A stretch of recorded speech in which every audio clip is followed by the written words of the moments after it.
wife of the president, Mrs. Oluremi Tinubu, has urged all women in Imo State to vote massively for the re-election of Senator Hope Uzodinma in the November 11 off-cycle governorship election in the state. Mrs. Tinubu led a large number of women in a campaign rally for the re-election bid of Governor Hope Uzodinma at the Ndubisi Kanu Square in Owerri, the Imo State capital. She says the governor remains the best choice for Imo people due to his outstanding performance in office in the last 3.5 years. A faction of the River State House of Assembly believed to be loyal to the minister of the FCT are insisting that Honorable Martins Amaewule is the authentic Speaker of the House. Addressing a news conference in Port Harcourt, the Deputy Speaker, Honorable Dumle Maol, gave a warning to all perpetrating violence in the state to desist from such acts. The governor of Adamawa State, Umorofintiri, says his administration will soon roll out social support programs for youths and women across the state. The governor was speaking while playing host to some People's Democratic Party support groups at the government house in Yola. The governor is also asking all government appointees under his administration to key into the masses' needs, as according to him, the government accords priority to the people's welfare. Everybody that has been recruited to support me in running the affairs of this government must be prepared to ensure that you put the masses of this state first.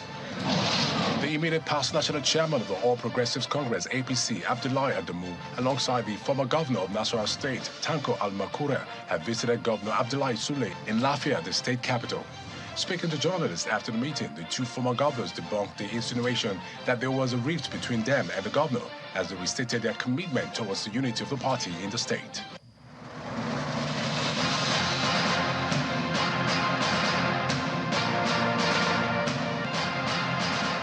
Thank you so much, everyone, for staying with us. The Court of Appeal, Abuja, today has reversed the nullification of the candidacy of Chief Timipre Sylva of the All Progressives Congress, APC.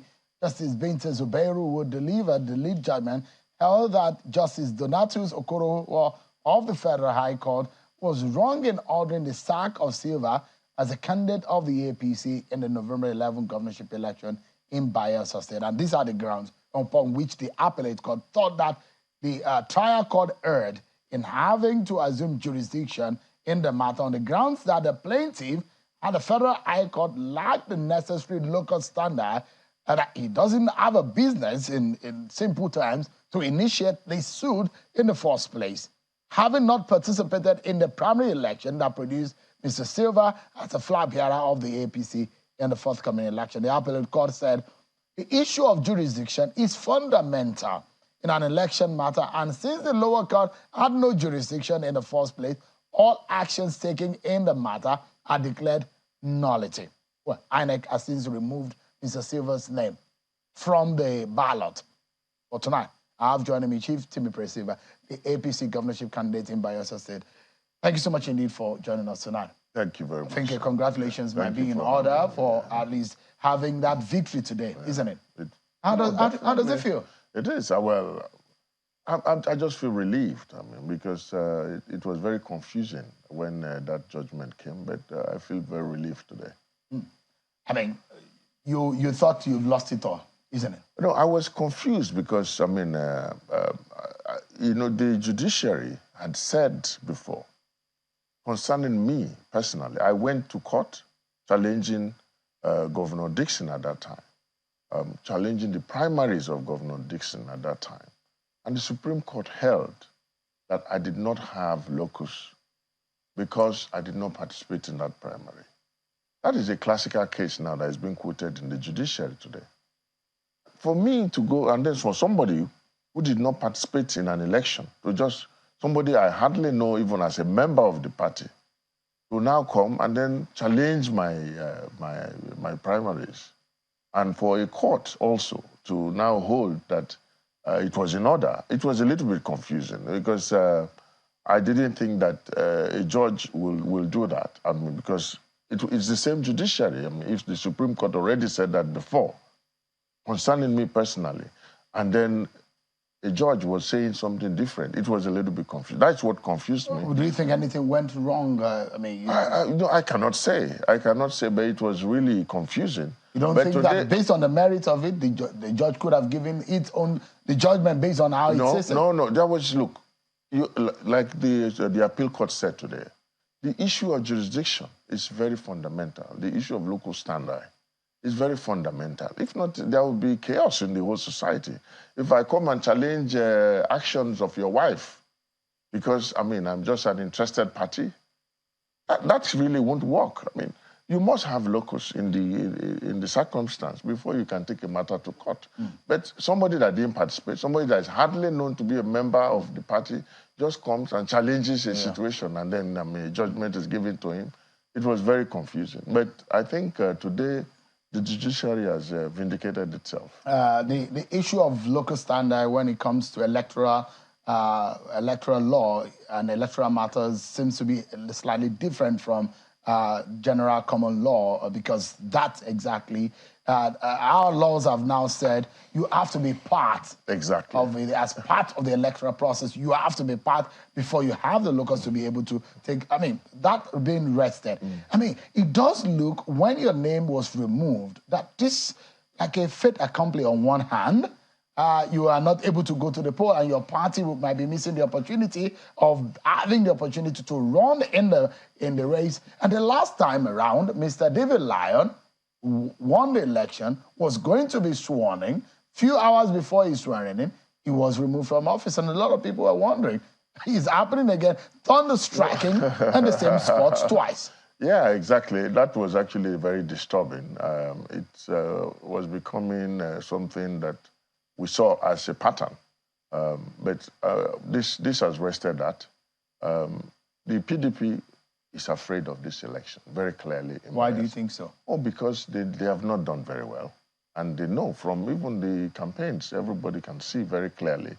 If you go to Bayelsa, it's almost clear to everyone that the election is already won by the APC. Well, they are the ones even saying that you are the one that are afraid that you are threatening violence. No. How? Because look, how have I threatened violence? Your deputy is said to have been threatening violence. What my deputy said was very clear. What my deputy said in that case was that if people came to misbehave, because we know what they are planning. We know that they are planning violence. And if anybody comes to plan violence, then we should also make sure that we give it to them. Of course, the PDP even, just a few days ago, somebody said, oh, that if you try to, well, a lot of them are coming over to the APC in droves.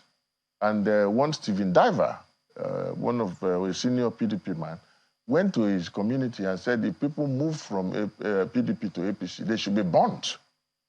I mean, who is threatening violence? Why is this kind of narrative going on in Bayelsa? It's very sad, but frankly, it is not the APC that is planning violence. It is the PDP that is clearly planning violence. And of course, that's why, because they are afraid of the election, they are shopping for any forum to ensure that I am not on the ballot. But there are those who will say that you are not out of the woods just yet. That the meat of the matter was not dealt with by the appellate court. The fact that if Timipre Sylva, should Timipre Sylva win the election, he would be spending more time prescribed by law in office, and he would have sworn oath more than the prescribed times by the Constitution of the Federal Republic. Well, that sounds to me like beating a child and telling the child not to cry, or beating him again for crying.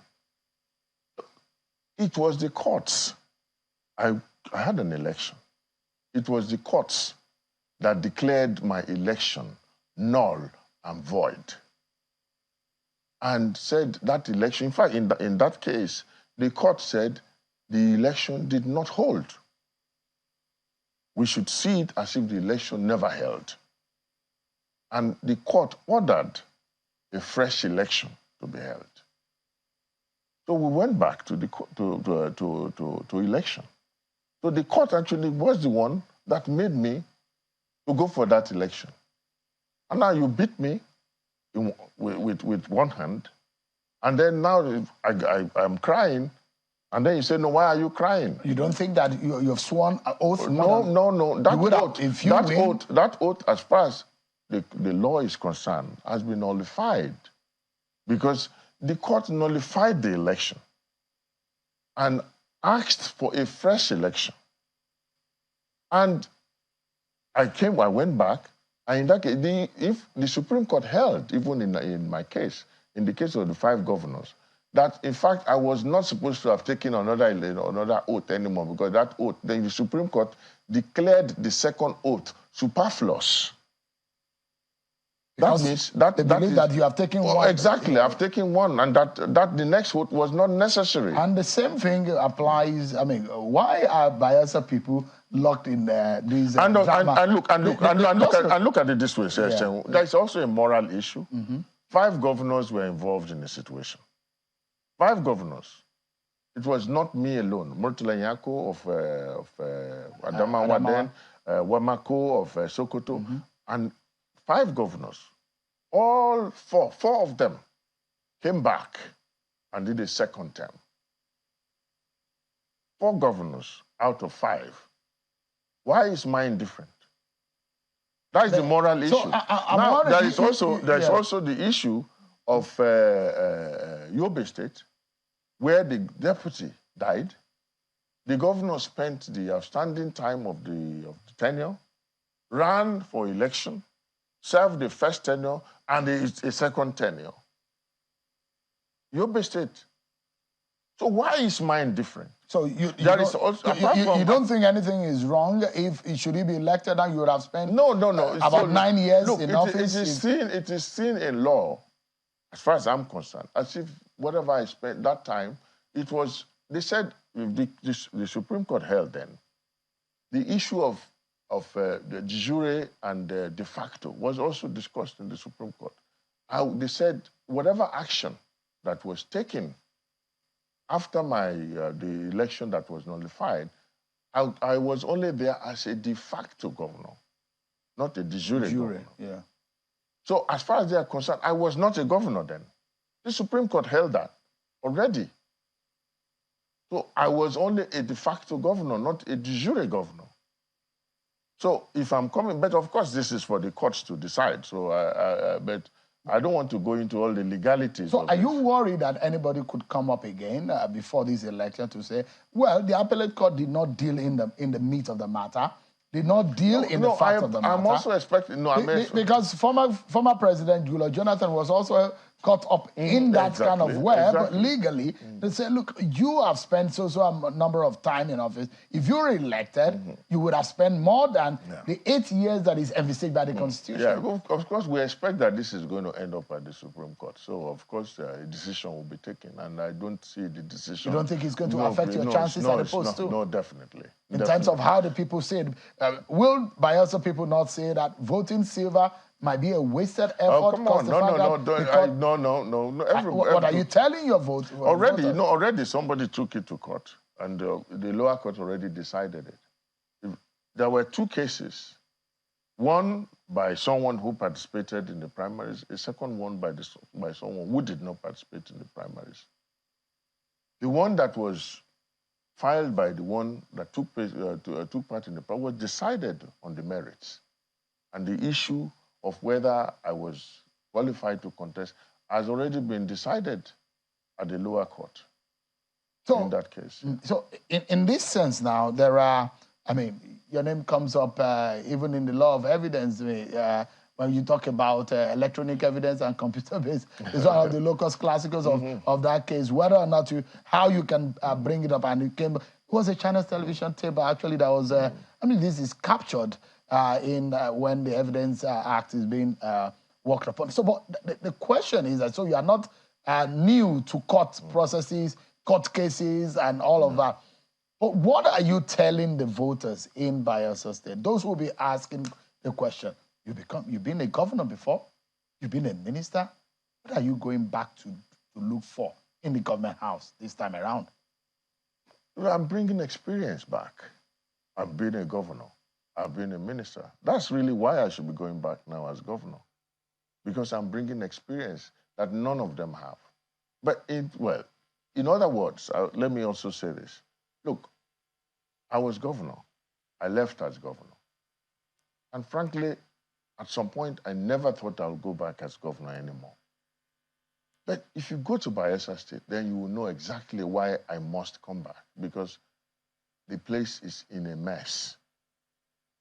Look, I had a lot of programs, one of which was to ensure that power was stabilized. I wanted to be the first state in Nigeria to stabilize power.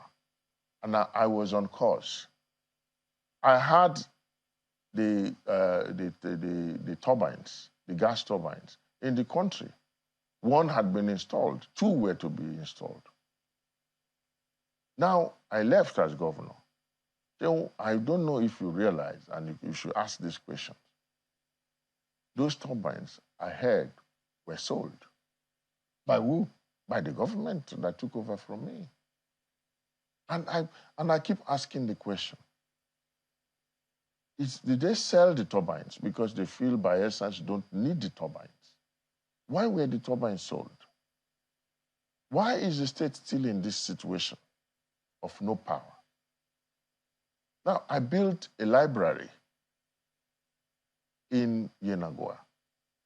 And today, Bayelsa still does not have a library because the government after me decided not to activate the library, to utilize your library. It's overgrown. I built health centers, equipped them. The government that took over from me refused to utilize the health centers because they don't want anything to be credited to me. They had a state policy to demonize me and not to do anything that was going to give me some credit. So looking at the state has not moved forward because of this kind of situation. All the plans I had were not carried on. And you know, for a state to grow, there must be growth year on year. And of course, from Lagos State has had this, has had it very lucky because of continuity. You know, this governor stops here, the next governor takes off from there, takes it to this point. And President Bola Tinubu ensured that, and that's why Lagos State has gotten to where it is. In Bayelsa State, it has not been so. So I want to be able to go there and bring closure to all the plans that I had as governor. I have just 4 years to be, I have to be elected 4 years, of course, so that's what I expect. And then, of course, after that, I believe that it will give me time to bring closure to all my plans in Bayelsa State. I mean, there are those who will give the narrative in Bayelsa State of the state of things as 8 local government areas in Bayelsa State. It has 3 senatorial districts, just like any other state. The Kano State has 3 senatorial districts. Kaduna, Lagos State are larger than Bayelsa State in terms of land mass. But you look at in terms of land mass, they are not large. I mean, what? Yeah. Maybe population. Yeah, that's a population, but you know, the better part of Bayelsa State is. But water is part of the land mass. Yeah.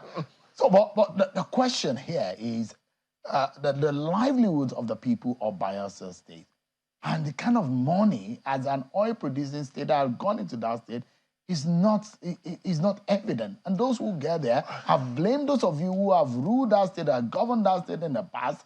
And the question will be, for those of you, isn't that indictment, the fact that those of you who have run that state, just about 5 of you, is it not an indictment you must say to the quality of life of the people of that state? I agree. I mean, I will come to that. But you see, you must also, when people say, oh, Bayelsa has 8 local governments, or it's a small state. Yeah, it's easy to say that. But the terrain... Because, sorry, you will imagine, so just a moment, please a perspective, that you will imagine that resources could be easier in administration. It could be easier to, other than, I mean, compared to the state that have more local government, or if you have slimmer local government, you might be able to distribute wealth and administer some of these things easily. But Bayelsa's case is not the case, but that's why you will listen to me, Shehu. I was making a point. Go ahead. I was saying that, look, yes, it looks that way on the face value, but in terms of terrain, Bayelsa is one of the most difficult terrains. You know, for example, in a landed state like any other state, and most states, you can have one school that can serve a lot of people. But in Bayelsa is made up of small islands. Small islands.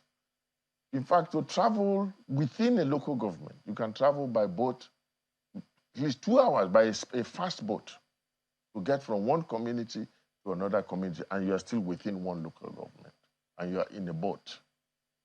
So now, I'm just giving you an idea. So now you have a situation where you have a small island with a community on that island. And that island probably has maybe a population of 5,000, 6,000 people in the community. Now, you need to give a school to them, because if you don't give them a school, it means that they have to get in a canoe or in a boat to go to school on a different island. So now you give a school here to this island, and here on this island, there are only 6,000 people. And a school with a full complement of teachers, you have to give them a full complement of teachers. All the laboratory, library, everything in this school. Now you go to that school, the student population in that school may not be up to 1,000, or 1,000 is a very large number. It may not even be up to 500. I've been to a school, the student population was at 52. And you have to give a full complement of teachers to these 52 students. So you have a situation like that. So it's not a very easy situation where you have a large number of teachers looking after a small number of students, for example. So you have to have schools in all these communities. So it's complicated. Yeah, but what are you going to do differently should you be elected? And then what also, are you going? How are you hoping to fix this? And you look at the terrain also. You look at the terrain. The road construction is challenging. I don't have a road to my place, for example. To get to my place, you have to drive by boat at least 1 hour, 30 minutes to get to my village where I come from. And it's a challenge because to do a road to my place, it's the cost of it. The cost of it, the bridges that you have to cross, is not normal. And even when you cross the bridge, it's not as if you're on solid ground, it's on marshy ground. You have to also be... So you're asking for a difficult job, so, right? Yeah, so right? What am I going Isn't to... it? No, yeah, definitely. No, but you see, that's why you need somebody like me with the experience to do that. That's why the government is fumbling.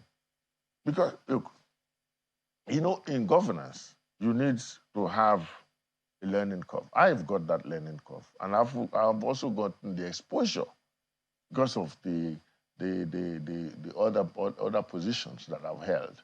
And I know how to handle this. So I have the exposure and I have the experience. And you think that the present governor does not? No, he doesn't. He doesn't have the experience that I have. He's also been a governor? No, he's been a governor, but he's not been a minister of state. Well, so I'm saying he was a senator for how long?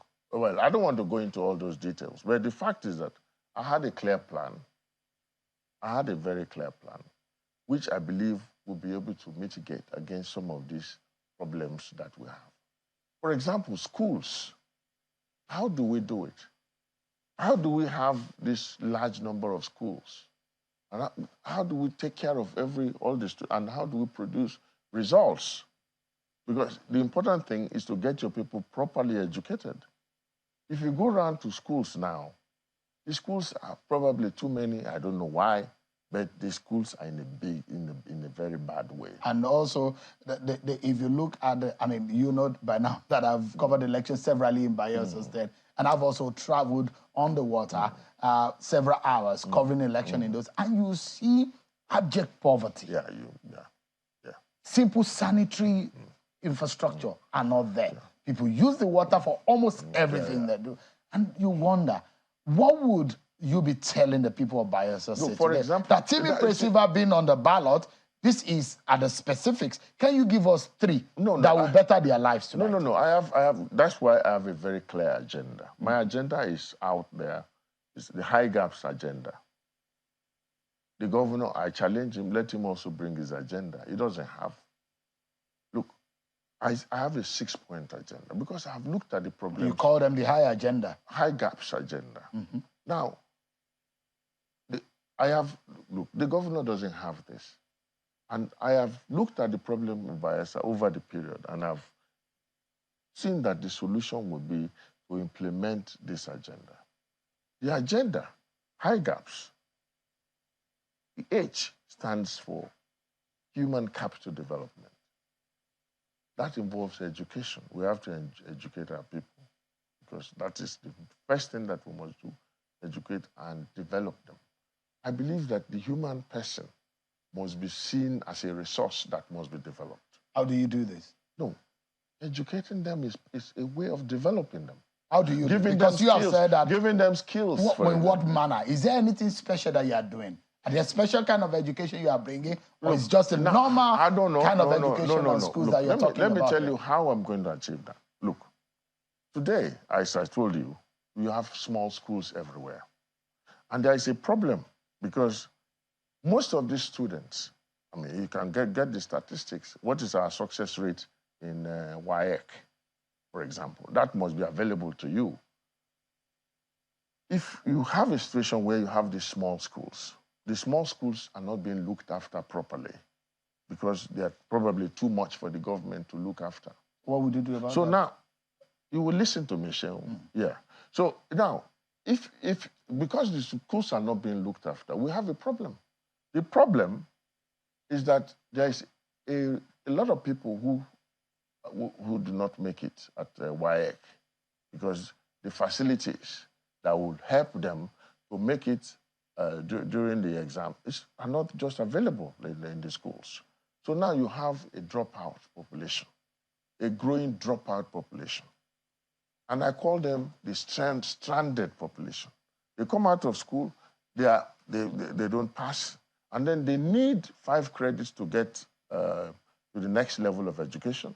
And they are also not employable. So, I mean, they are stranded. They cannot be employed since they failed out of WAEC, they cannot move forward. So now what I want to do is that we're going to look at catchment area. I already started that. We look at catchment area. We build junior secondary schools, primary schools and junior secondary schools on these small islands. And then we build big secondary schools or senior secondary school. So that when we now have, because in primary school, the child is too young to leave his community, to let him school there. Junior secondary school is too young to leave. So let him also live there, let him school there. When he gets beyond junior secondary school, he will move to a big secondary school, and it will be a boarding school because people are going to be coming out of their villages. So we build these big secondary schools so that we can now create all the facilities in these big secondary schools. So because I'm totally out of time, but just in 30 seconds, a lot of water, that in some other climes, that is a lot of money. Yeah, I agree. The Bayelsa people should not be living in poverty. I agree. In 30 seconds, how do you turn the water around Bayelsa into wealth? Well, if you had allowed me to go through my agenda, if time had allowed us, I would have told you that there is already a point of the agenda that deals with this. We have 185 kilometers of coastline in Bayelsa State, the longest in the whole of Nigeria. Bayelsa actually houses a fishing ground of the Atlantic Ocean. You can ask everybody. If a trawler leaves Lagos, it is likely heading for Bayelsa because that's where the fishing ground is. We are going to really, the only people that are unfortunately not fishing there are Bayelsans. Russian trawlers come to fish off the coast of Bayelsa. Chinese trawlers come to fish off the coast of Bayelsa.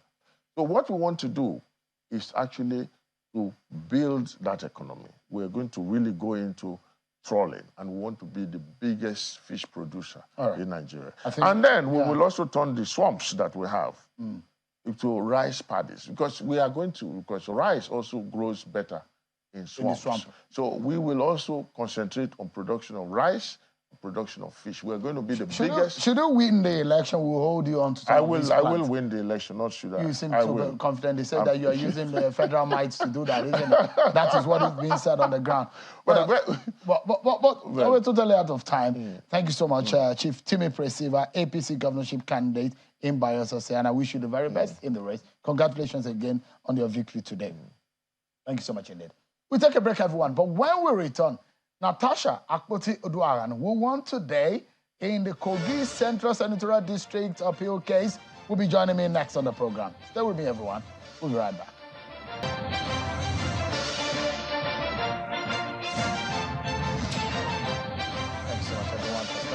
Court of Appeal, Abuja Division, has affirmed Natasha Akpoti as a duly elected candidate for Kogi Central Senatorial election earlier, which was conducted in February. The court dismissed the appeal filed by Abubakar Ohere of lacking in merit. Earlier in September, the Kogi State Election Petition Tribunal sitting in Lokoja nullified the victory of Ohere of the APC as a winner of the Kogi Central Senatorial election. The court further declared Natasha Akpoti of the PDP as the actual winner of the February senatorial election. However, Ohere who added to the appellate court to seek redress, but the court further upheld Akpoti as the winner of the poll. Meanwhile, the governor of Kogi State, Governor Yahaya Bello, says he accepts the appeal court judgment affirming Natasha Akpoti as a duly elected candidate for Kogi Central. Take a listen to him.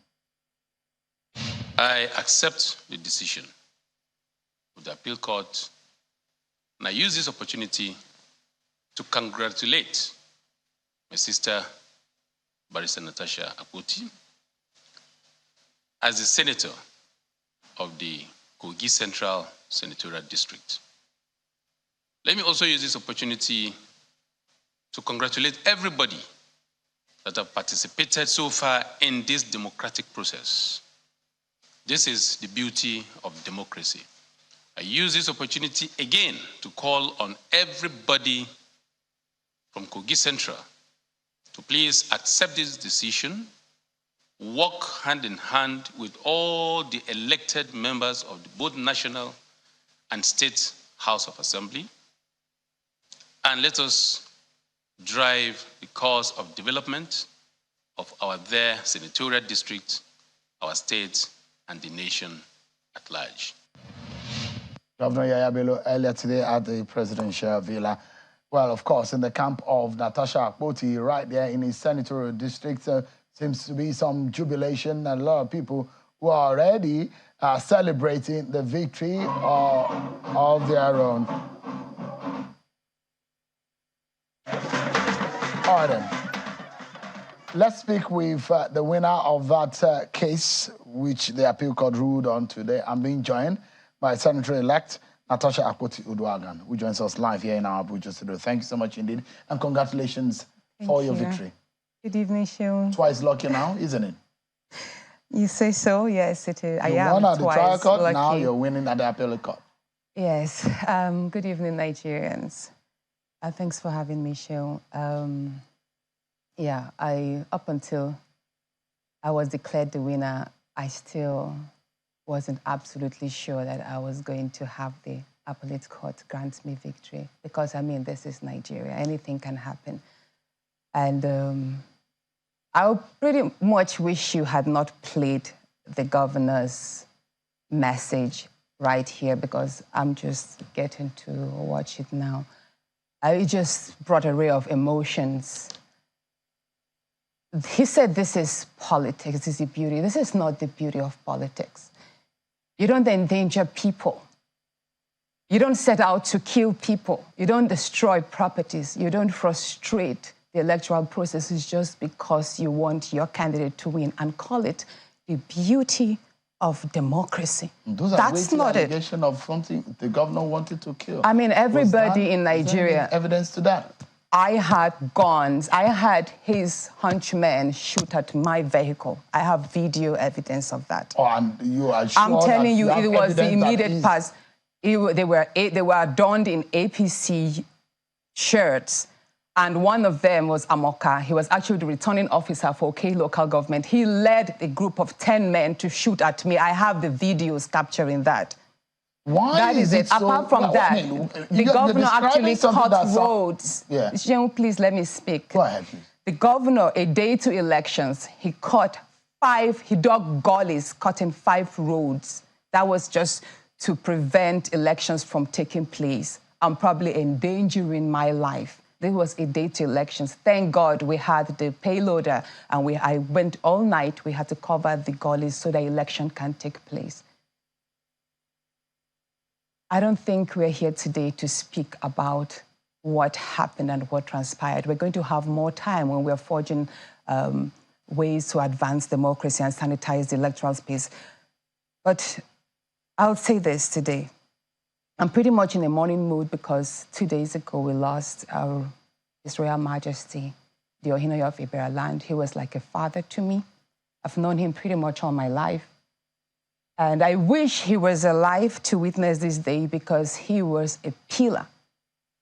He was persecuted, he was attacked for my sake. His palace was bombed. And he was at the point of being deposed, if not for the intervention of the immediate past president, Buhari. A lot went on that we couldn't even put before the media because it was more like, I didn't want to seem as if I was every day crying for help. I wanted to show strength. I didn't want people to, or discourage other women like me from entering politics and thinking, oh, it's too violent, it's too volatile. I had to show strength. That is why I did not tell every part of this story, everything I went through. It was so much more than the world knows. But that being said, I thank God today, and I really praise the judiciary for having the courage to stand forth through the events that took place and going through the documents diligently and affirming me as the winner. And that is where I would like to celebrate from. And also, I'm going to take it that before our king died, His Royal Majesty, the Ohinoyi of Iberia land, I was with him 2 weeks ago in the hospital where he laid frail. And he smiled. He acknowledged the fact that we won at the tribunal. And I'm trying to find a silver lining in that he laid to he has gone to heaven knowing that his efforts did not go to waste. As at today, we are hoping to get the certificate of return from INEC and as soon as possible get sworn into the 10th Senate so I can start working for my people. Because this means a whole lot for everybody there. We all suffered, and the reason why people across party lines turned out en masse to vote me was like a movement. I mean, we won 4 local governments on ground. If there was election in the 5th, which is Okene, I bet you Shenwe would have won because the people across party lines, religion, gender just wanted a dear, good representation for them. Yeah. And that is what they voted. So I'm so eager to resume and work. Land so that you can, I saw that by the time you were talking about those incidents that happened, you were a bit emotional. But as a lawyer, yes, you understand when you make weighty allegations, when it relates to one person wanting to kill another. These are weighty allegations, which of course need to be substantiated, especially when the person in question is not right there to defend himself. That's why I'm asking, because that needed to be clarified. So, but having said that, what does this victory mean for you? It's just a handful of women in the National Assembly. And now you're just going to be one of those bright ones that are going to be in the National Assembly. What does this victory mean for you? For me, first off, it's a personal conviction that once anyone sets his or her mind to something, you must have the courage to go through. So I actually applaud myself for having the determination to go through this. And of course, it means a lot to my family. My husband, God bless him. He's just an amazing person. The Alema of Warri Kingdom. Hi, Chief Emmanuel Oduaha. He's just an amazing person. If women had more husbands like him, and girls had more fathers like him, and sisters had more brothers like him, there will be more women occupying leadership positions because he embraced my dream and stood by me even at points when I was withering and almost not believing that this journey could yield fruition. He was there, my children, and the good people of Kogi Central. This journey means, this victory today is a testament, and I hope to prove myself to Nigerians that women can lead, and we do have intelligent, capable people. Yeah. And to me, it's just an opportunity to bring leadership closer to the people. I want to bring the best of innovation to leadership. So we wouldn't just see a senator being an up-headed person. I'm going to be very engaged. I'm going to bring transformation. I'm going to work with the president, even though he's in the opposition party. I'm going to work with all the ministers. I have a few of them as my friends. I'm looking forward to interacting with the new DG of Smith and Mr. Charles Obi, I guess, or what's the, Ohi? Yeah. Yes, of course, he's a founder of SME 100, because I intend to bring a lot of business support to my people and many others. So yeah, I was going to ask, all of this tussle, this struggle to be in a political office, the way you described it looks like a war front. It was. And now you are here today, and I'm wondering how much of a benefit, what exactly is your end goal? What are you looking to achieve and bring to the people of your senatorial district? What in specific should they be looking forward to? Transformational leadership, one that will bring a lot of economic development and social justice. But you're just a lawmaker, not in the executive arm of government. I will work, let me tell you, there are so many. I have oversight functions. I will have oversight functions over the executive. And I'm going to work with all the ministers, from the Ministry of Health, even blue economy, because we do have waters around Ajakuta, Ministry of Steel, to see how Ajakuta is revived, infrastructure, that's roads, and many others. I'm going to interact with all the ministries. You don't know which committee you'll be functioning in yet, but I would fix myself in as many relevant committees as possible. But beyond that... What is your passion? What is your passion? What do you think is your passion? What would you like to be known for as a senator? I would want to be known as a woman who is bold and reformative. That's it. I'm going to speak on issues that many people shy away from. Mind you, I have no godfather, so I have nobody holding whips around me and telling me, don't speak on this. I'm accountable only to my people, the people of Kogi Central and Nigeria. And through that, I'm going to connect and resonate. One of my favorite quotes by Eleanor Roosevelt is, if you want to handle yourself, you think with your head. If you want to handle people, think with your heart. So I'm going to be quite, I'm going to bring the human perspective into leadership. And through that, I'll connect to almost every fora of the human life. It will be quite different, but bold and courageous. There are quite some very fantastic women in the Senate this time. Adejoke Adefulure from Lagos, the senator representing the FCT. I mean, you will be joining, and I'm wondering, what does this mean for the governorship election coming on the 11th of November in your state? Is there any implication for that? I'm a member of my PDP, yes, and I'm standing by my candidate. That's Dino Melaye? Yes, I am, and I'm going to go all out to campaign for him. Your senatorial district is going to be a tough for a lot of political battle, because you know what the opposition is, a stronghold of the opposition in your state ahead of the governorship election. You know, I told you that an average Kogite is interested in good leadership. I know so far the campaigns have been divided along ethnic lines. We have the Ibira agenda, we have the Igala agenda. But what I tell people is the agenda the Kogat should be interested in is freedom and development. And that is what matters, because we are extremely backward and an average Kogite is poor. We have no jobs. Our roads are dilapidated. Businesses are suffering. Yet we are very intelligent and hardworking people. So what the people in the next election, if you're a Kogite, what should matter to you is not about tribe or ethnicity. It's about yourself and your future and the economy you want to project for your personal self and your community. And that's how you should vote. And you're not saying, well, this could be any of the political parties. It doesn't have to be the PDP. Is that what you're saying? You asked me about my personal conviction. Yeah. So I told you, as a party faithful, I'm standing by my candidate. And you think that your candidate is fit enough, has the capacity to lead the people of Kogi State at this time? Of course he is. He has the capacity. He's been a serving senator. He's performed well. He's passed most bills than any other senator in the country. He's had very healthy debates in the past times.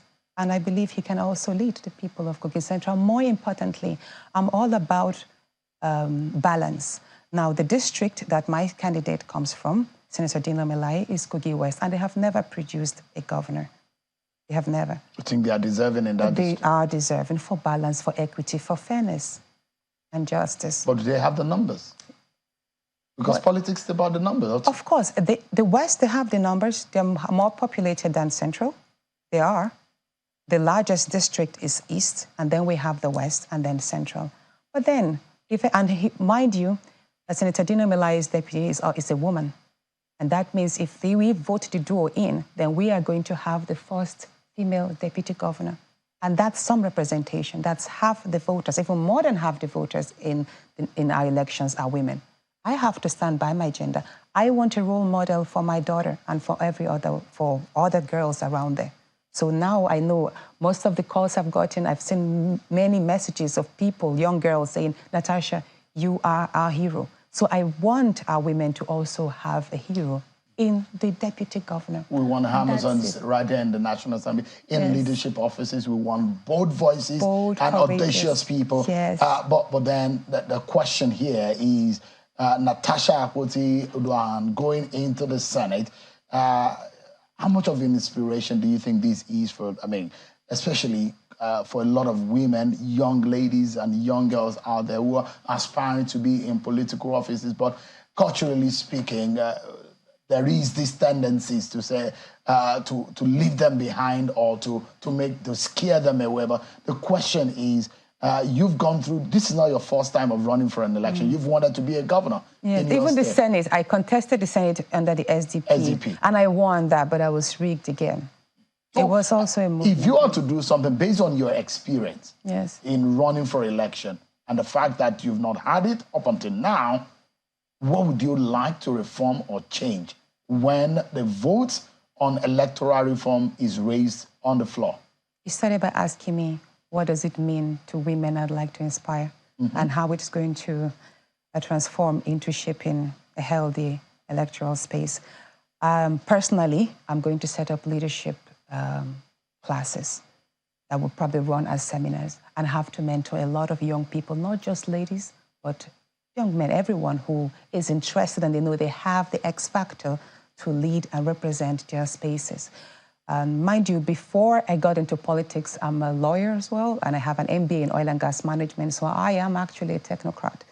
And I intend to encourage more people like myself, because if you look at, I will speak for my state today, the kind of caliber of people we have in the administrative sphere, they are, I would just say, below what we actually should churn out. I want to have more people like me who are technocrats, who have been executives in the corporate sector, delve into politics and create policies, shape laws, provide reforms, so we can just have a healthier Nigeria. So on my own personal capacity, I'm going to have leadership and mentorship classes for young people, both women and men across, because I understand the gap we have, and we must raise the standard of leadership in Nigeria if we must progress and succeed. Maybe you would join politics too someday. I don't have the liver. I love to do what I'm doing right now. I think I'll do it for a long time. It makes me sleep well at night. I don't know whether you politicians Tell me, I well haven't slept. I'm just surprised that I don't know if my voice is the reason why I need to sleep I haven't slept. I love what I'm doing. You know, I had an accident. Oh, sorry about that. You remember I had an accident April on the 14th, and then I was on crutches for a whole month. I had a huge scar. I'm surprised that it healed quite well. So yes, politics does take its toll. But then the question is it worth it? Today I can actually say it's worth it. Congratulations again. Natasha Akpoti on your victory, and I wish you the very best. And don't forget that the people of your senatorial district whom you are representing I won't disappoint them. They are the real essence of all of this. I won't disappoint them. Thank you so much indeed for your time. Congratulations. Thank you. But that's our show for today, everyone. Many thanks for watching. I'm Sean Kimaloe. See you tomorrow at 7 p.m. God bless Nigeria.